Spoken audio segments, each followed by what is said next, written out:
আল্লাহ পাক রব্বুল আলামিন রমজান মাস দান করেছেন। এই রমজান মাসটা কত বরকতপূর্ণ মাস। আল্লাহ পাক রব্বুল আলামিন আমাদের জন্য কত রহমত এবং কত বরকত এই মাসের মধ্যে রেখেছেন। এই এত দামি মাস পাওয়ার পরেও যদি বান্দা রোজা যদি তুমি না রাখো, ইচ্ছাকৃতভাবে যদি রোজা তুমি ভঙ্গ করো, ইচ্ছাকৃতভাবে রোজাটা যদি তুমি ভঙ্গ করো, তোমার মতো হতভাগা, তোমার মতো দুর্কপাল এই জমিনের মধ্যে আর কেউ হবে না। আল্লাহর নবী তোমার উপর লানত করেছেন, যারা ইচ্ছাকৃতভাবে রোজা ভঙ্গ করবে, মায়ার নবী রহমাতুল লিল আলামিন তাদের উপর অভিশাপ দিয়েছেন, তাদের উপর লানত করেছেন, তারা যেন ধ্বংস হয়ে যায়। জিবরাইল আলাইহিস সালাম আল্লাহর নবী পয়গম্বর সাল্লাল্লাহু আলাইহি ওয়াসাল্লামের কাছে এসে বলেন, ইয়া রাসূলুল্লাহ, ইয়া হাবিবাল্লাহ, ওই সমস্ত ব্যক্তিরা ধ্বংস হয়ে যাক যারা রমজান মাসটা পেয়েছে, রমজান মাসটা পাওয়ার পর নিজের গুনাহ মাফ করে নিতে পারে নাই, অর্থাৎ রোজা রাখে নাই। ওই সমস্ত ব্যক্তিরা ধ্বংস হয়ে যাক। আল্লাহর নবী তখন বললেন আমিন। আল্লাহর নবীও বললেন হ্যাঁ, তারা ধ্বংস হয়ে যাক। আবার জিবরাইল আলাইহিস সালাম বললেন, ইয়া রাসূলুল্লাহ, ইয়া হাবিবাল্লাহ, ওই সমস্ত ব্যক্তিরা ধ্বংস হয়ে যাক যেখানে আপনার নাম উচ্চারণ করে কিন্তু সেখানে দুরূদ শরীফ পাঠ করে না। যারা করে না তারা ধ্বংস হয়ে যাক। আল্লাহর নবী বললেন আমিন। এরপরে জিবরাইল আলাইহিস সালাম বললেন, ইয়া রাসূলুল্লাহ, ইয়া হাবিবাল্লাহ, ওই সমস্ত ব্যক্তিরা ধ্বংস হয়ে যাক যারা পিতা মাতাকে পেয়েছে কিন্তু তাদের খেদমত করে না, অর্থাৎ তাদেরকে মহব্বত করে না, ভালোবাসে না। ওই সমস্ত ব্যক্তিরা ধ্বংস হয়ে যাক। আল্লাহর রাসূল বললেন আমিন। এরে নবীর উম্মতের দল, এই যারা রোজাটা পেয়েছে তারপরেও রোজা রাখে না, ইচ্ছাকৃতভাবে রোজা ভঙ্গ করে, তাদের জন্য রাসূল অভিশাপ দিয়েছেন। তাদের কপাল বড় খারাপ। আল্লাহ তাআলা এই রমজান মাসটা মুমিন বান্দাদের জন্য বড় নিয়ামত স্বরূপ দান করেছেন। এই মাসে বান্দা তুমি তোমার গুনাহ তুমি মাফ করে নাও, তওবা করার মাস। আল্লাহ বলেন এই মাসেই বেশি বেশি বান্দা তোমরা তওবা করো। যেই বান্দা বেশি বেশি তওবা করবে, আল্লাহ ওই বান্দার উপর বড় খুশি হয়ে যাবেন। আল্লাহ তাআলা বলেন, ইয়া আইয়ুহাল্লাযীনা আমানু তুবু ইলাল্লাহ, তুবু ইলাল্লাহি তাওবাতান নাসুহা। ও বান্দা, তোমরা তওবা করো, তওবা করো, আমি আল্লাহ তোমাদের গুনাহ খাতা সব মাফ করে দিব। হकीकत से तो दुनिया बेखबर है, दुनिया की नुमाइश पर नजर है। नमी गोयम कि आज दुनिया जुदा बाश, ओ हर कारे के बाशी बा खुदा बाश। जिसते दुनिया आज खुदा गाफिल बुदान, नहीं कमाशो नुकरा हो फर जिंदोजान। একবার মায়ার নবী রহমাতুল লিল আলামিন ঘুমিয়ে আছেন, ঘুমের মধ্যে স্বপ্ন দেখতেছেন। জিবরাইল আলাইহিস সালাম আল্লাহ রসুলের কাছে এসেছেন এবং সঙ্গে আরেকজন ফেরেশতাকে সঙ্গে করে নিয়ে আসছেন। দুইজন ফেরেশতা নবীজির কাছে আসলেন। আসার পরে নবীজির দুইটা হাত ধরলেন। দুইটা হাত ধরার পরে নবীজিকে বললেন, ইয়া রাসূলুল্লাহ, ইয়া হাবিবাল্লাহ, আজকে আমাদের সঙ্গে আপনাকে একটি জায়গায় যাইতে হবে। আজকে আপনাকে এমন একটি জিনিস দেখাইব যা আপনি কোনোদিন দেখেন নাই। নবীজি এইবার বললেন, ঠিক আছে চলো। এই দুইজন ফেরেশতা মায়ার নবী রহমাতুল লিল আলামিনকে নিয়া এমন একটি পাহাড়ের উপরে উঠে গেলেন। এমন একটি পাহাড়ের উপরে উঠে গেলেন, যেই পাহাড়ের উপরে ওঠার পর এমন একটি দৃশ্য দেখতে পাইলেন। পাহাড়ের উপরে দেখেন কিছু মানুষকে আল্লাহ পাক রব্বুল আলামিন কঠিন আযাব দিচ্ছে, কঠিন আযাব দিচ্ছে। এমন ভাবে আযাব দিচ্ছে, আযাবের সিস্টেমটা হলো আল্লাহ রাসূল সাল্লাল্লাহু আলাইহি ওয়াসাল্লাম লক্ষ্য করে দেখেন তাদের ঠোঁটগুলি আগুন দ্বারা পুরানো হইতেছে, তাদের জিহ্বাগুলি আগুন দ্বারা পুরানো হইতেছে। আল্লাহর নবী ফেরেশতাদেরকে বললেন, ও ফেরেশতারা, এই বান্দাদেরকে কেন এমন ভাবে শাস্তি দেওয়া হইতেছে? এমন ভাবে তাদেরকে কেন শাস্তি দেওয়া হইতেছে?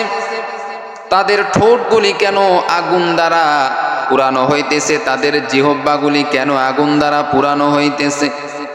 এইবার ফেরেশতারা বলেন, ইয়া রাসূলুল্লাহ, ইয়া হাবিবাল্লাহ, এই সমস্ত ব্যক্তিরা রমজান মাস পাওয়ার পরেও তারা রোজা রাখে নাই, বরং তারা রোজা রাখে নাই, বরং তারা আল্লাহর নাফরমানি করেছে, বরং তারা নাফরমানি করেছে। আল্লাহর হুকুম তারা মানে নাই, আল্লাহর হুকুম তারা মানে নাই, বরং তারা রোজাদারের সামনে তারা খাবার খেয়েছে, রোজাদারের সামনে তারা খাবার খেয়েছে, রোজাদারকে তারা কষ্ট দিয়েছে, রোজা রাখে না এবং রোজাদারকে তারা গালিগালাজ করেছে। তাদের এই জিহ্বা দ্বারা, তাদের এই ঠোঁট দ্বারা তারা অনেক অন্যায় করেছে রমজান মাসে। এজন্য তাদেরকে শাস্তি দেওয়া হইতেছে জাহান্নামের আগুন দ্বারা, তাদেরকে এইভাবে শাস্তি দেওয়া হইতেছে। ঠোঁটগুলি পুরানো হইতেছে, জিহ্বা পুরানো হইতেছে। পরে আল্লাহর বান্দা, তাহলে রমজান মাসে রোজা যদি তুমি না রাখো, তাহলে তোমাকেও আল্লাহ তাআলা এইভাবে শাস্তি দিবেন। সুস্থ থাকা অবস্থায় আল্লাহর হুকুম রোজা যদি তুমি না রাখো, আল্লাহ তাআলা বলেন তোমার উপর কঠিন আযাব হবে, কঠিন আযাব হবে। তার মধ্যে 1 নাম্বার আযাব হলো তোমার সংসার থেকে আল্লাহ বরকত উঠায় নিবেন। আল্লাহ তাআলা তোমার সংসার থেকে বরকত উঠায় নিবেন। আল্লাহ তাআলা তোমাকে কঠিন আযাব দিবে, কঠিন আযাব দিবে, এমন আযাব দিবে বান্দা, দুনিয়াতেই তুমি কষ্টের মধ্যে পড়ে যাইবা। অনেক মানুষ আছে বছরের পর বছর চলে যায় কিন্তু একটা রোজাও রাখে না। অনেক মানুষ আছে সুস্থ আছে তারপরেও রোজা রাখে না। অনেক ওয়াজ শুনে, বয়ান শুনে, তারপরেও হুজুরদের কথা শোনে না, আলেমদের কথা শোনে না। এরে আল্লাহর বান্দা, শুনে রাখো, আল্লাহ তাআলা কিন্তু তোমাকে কবরে যাওয়ার আগেই কিন্তু দুনিয়াতেই তোমাকে শাস্তি দিবেন। আল্লাহ তাআলা বলেন, আমি আল্লাহই তো তোমার রব। আমার মতো এত বড় দয়াবান, আমার মতো এত বড় দয়াবান তো আর কেউ নাই রে বান্দা। দেখো, তোমার গুনাহ মাফের জন্য আমি আল্লাহ রমজান মাসটা দান করেছি। আবার এই মাসটা 3 ভাগে ভাগ করেছি। প্রথম 10 দিন হলো রহমত, দ্বিতীয় 10 দিন হলো মাগফিরাত, তৃতীয় 10 দিন হলো নাজাত।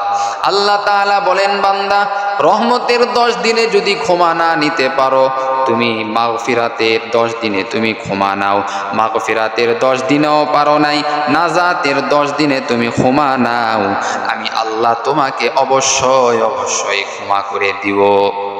কারণ আমি আল্লাহ তো ক্ষমা করতে পছন্দ করি। তুমি বান্দা গুনাহ করতে পছন্দ করো, আর আমি আল্লাহ ক্ষমা করতে পছন্দ করি। বান্দা, তুমি গুনাহ করতে পছন্দ করো, আর আমি আল্লাহ ক্ষমা করতে পছন্দ করি। গর তাওয়াক্কুল মি কুনি হার সুবহ শাম, মিরাসানাদ রিজকে তু আজলা মাকাম। আল্লাহ পাক রব্বুল আলামিন জানায়া দেন, ইয়া আইয়ুহাল্লাযীনা আমানু কুতিবা আলাইকুমুস সিয়াম কামা কুতিবা আলাল্লাযীনা মিন ক্বাবলিকুম লাআল্লাকুম তাত্তাকুন। ইয়া ইলাহি তু মেরা মাবুদু হাই, ইয়া ইলাহি তু মেরা মাশূক হাই, ইয়া ইলাহি मुझसे मुझको दूर कर, ताके देखो मुझ में तुझको एक नजर। या इलाही तू मेरा गफ्फार है, या इलाही तू मेरा सत्तार है। আল্লাহ তাআলা বলেন, বান্দা, এই রমজান মাসটা হলো কান্না করার মাস। আল্লাহ তাআলা কোরআনের মধ্যে বলেন, ফালিয়াজহাকু কলিলাও ওয়ালিয়াবকু কাসীরা। আমি আল্লাহ বান্দার কান্না বড় পছন্দ করি। বান্দা বেশি বেশি কান্না করো। কান্নাওয়ালা বান্দাকে আমি আল্লাহ বড় পছন্দ করি, মহব্বত করি। যেই বান্দা বেশি বেশি কান্না করবে, আমি আল্লাহ ওই বান্দার গুনাহ মাফ করে দিব। কারণ আমি আল্লাহ কান্না করনেওয়ালাকে বেশি পছন্দ করি। এরে বান্দা, গুনাহ করেছো, এই হাত দ্বারা কত গুনাহ করেছো, এই পা দ্বারা কত গুনাহ করেছো। ওরে নবীর আশিক উম্মতের দল, এই জবান দ্বারা তুমি কত গুনাহ করেছো, কত নাফরমানি করেছো। আল্লাহ তাআলা বলেন, বান্দা, কিয়ামতের দিনে এই জবান তোমার পক্ষে সাক্ষী দিবে, না হয় বিপক্ষে সাক্ষী দিবে। তোমার এই হাত দ্বারা তুমি কত অন্যায় করেছো, কত নাফরমানি করেছো। এই হাত তোমার পক্ষে দাঁড়িয়ে যাবে, না হয় তোমার বিপক্ষে দাঁড়িয়ে যাবে। এই চোখ দ্বারা তুমি কত অন্যায় করেছো, কত নাফরমানি করেছো। এই চোখ হয়তোবা তোমার পক্ষে দাঁড়িয়ে যাবে, না হয় তোমার বিপক্ষে দাঁড়িয়ে যাবে। যদি ওই কিয়ামতের দিন এই চোখ যদি তোমার বিপক্ষে দাঁড়িয়ে যায়, ওরে বান্দা, তোমার কি উপায় হবে বলো?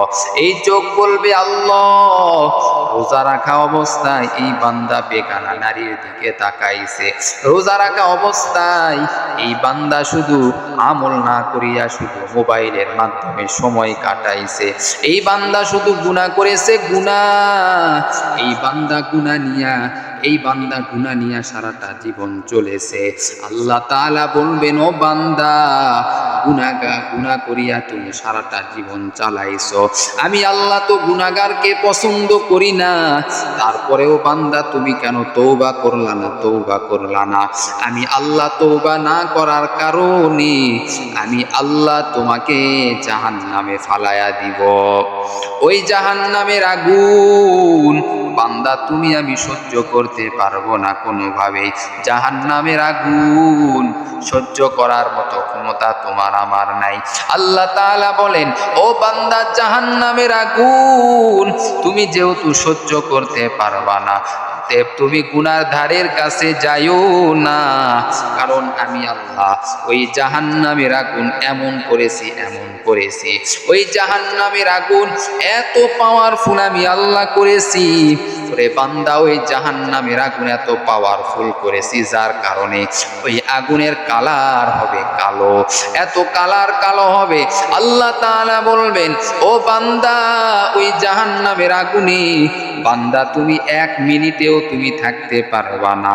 দুনিয়ার আগুন আমি সহ্য করতে পারি না, কিন্তু ওই জাহান্নামের আগুন বান্দা তুমি আমি কেমনে সহ্য করব?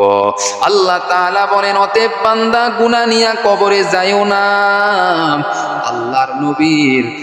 আল্লাহর নবীর স্ত্রী খাদিজাতুল কুবরা রাদিয়াল্লাহু তাআলা আনহা নবীজিকে বলেন, ও আমার স্বামী, ইয়া রাসূলুল্লাহ, ইয়া হাবিবাল্লাহ, আমি খাদিজা তো অন্ধকার কবরে চলে যাব, কিন্তু ও নবী, যদি আমার কবরের মধ্যে যদি ফেরেশতারা যদি প্রশ্ন করার জন্য আসে, আমি উত্তর দিতে পারবো কিনা তার কোনো গ্যারান্টি নাই।